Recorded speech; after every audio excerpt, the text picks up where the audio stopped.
ఒక impossible thing ప్రారంభించాం. పనులు స్పీడప్ చేసే సమయంలో గవర్నమెంట్ పోయింది. 5 ఏళ్లు విధ్వంసం జరిగింది.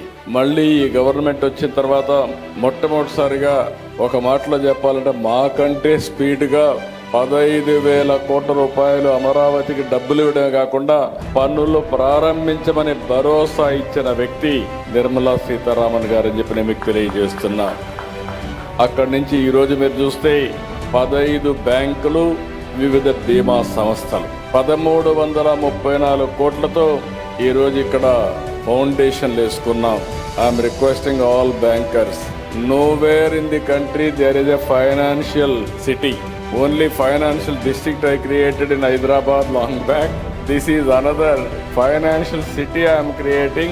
This is the first of its kind, one place, all banks and also financial institutions are coming here.